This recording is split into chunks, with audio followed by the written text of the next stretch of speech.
At mga kasama, mayroon tayong unit na 150 na itino-troubleshoot dahil nag-stack up yung sigunyal. Papansin nyo, ayan, umiikot ha. Tapos ang lambot. Ayan o. Tapos pag pinilit mo, wala na. Ayan o, may tumutunog. Hindi rin naman tensioner yan mga sir, kasi kung tensioner yan, dito, kung tatanggalin mo dito, ayan, tanggalin mo yung cover, kung tensioner yan, makagalaw mo dapat to. Itong chin guide, ito wala o. Kaya goods yung kanyang tensioner. Tapos, ayun nga, tumirik na lang ito sa kalsada. Tinulak papunta rito, galing monumento. Yan, tapos isa pa, dun sa mga naging video ko dun sa ano, na sinasabi ko lagi na dapat tanggalin tong hose na to. At iniibabaw na lang to. Ito yung hose na to dito sa resort to. Tapos, i-check nyo to. Ano, nabalatan na oh.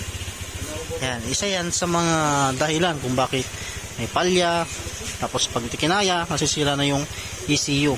Kaya dapat aware kayo dyan.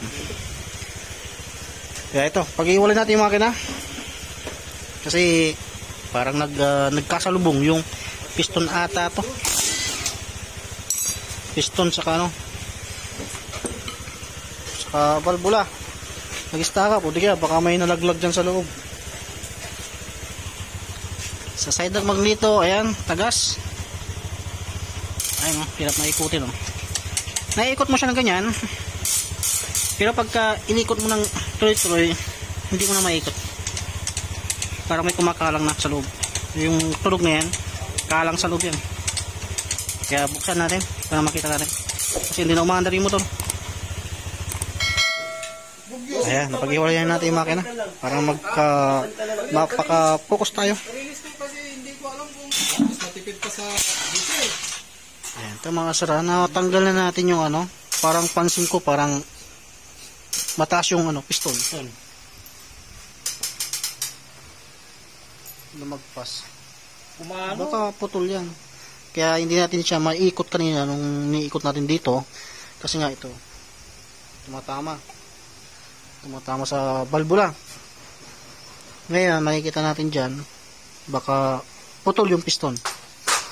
Kasi umabanti yung ano piston Hindi gumagalaw. Putol yung piston. Yan, tagal mo. Ayan na.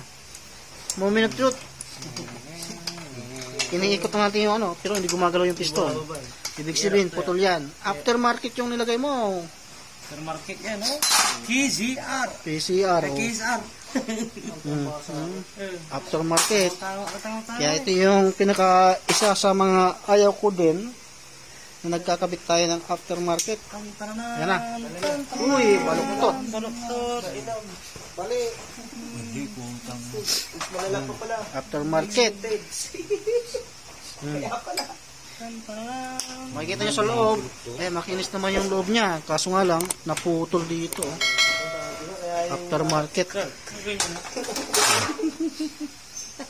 Okay, baba makina.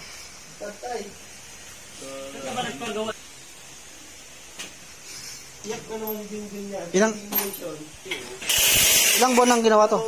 Ilang buwan na? Ha? 3 months? Nagastos nito mga sir 21,000. Hindi kasama si Gunyal, ano? Kasama? Sabi niya, pinalitan daw si Gunyal eh. Kasi pinakitaan kami nung parts. Ito yung parts mo.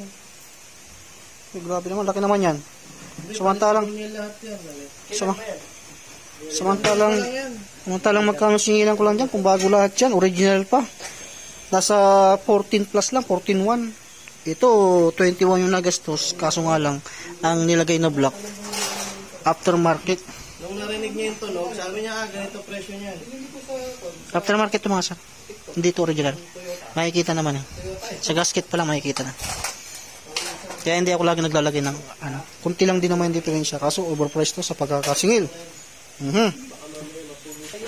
Ayan, ibababa natin. Ngayon, dahil napakarami kong stock na connecting rod para makatipid naman to, para makabaybay naman kasi na malaki na nagastos nito sa una, ay Aayusin ko na lang yan. Papalitan ko na lang yung connecting rod niya. Bibigyan ko lang siya ng connecting rod. Tapos, original lang gagamitin natin. August, September, October, November, December. January. 5 months pa lang. Nakikita naman, hindi naman napabayaan sa langis. Kaya ito yung sabi nilang na hindi lang nagkakaroon ng problema sa langis. Minsan sa pisa din. Lalo kung aftermarket. Salamat kay Ayan, tanggalan natin. piston. Hindi ka na. Kala ko crankcase na. Yung mga debris ng piston. Nalaglag doon sa loob. Bumigay. Minsan din mga sir, kaya nababasag yung piston. Bukod sa aftermarket, baka hindi na ilubog ng maayos yung signal. Kaya tumatabing. Ayan, inisa muna natin ito mga sir. Dahil nag-iisip pa yung may-ari kung bago ba, ilalagay or i-repair ko.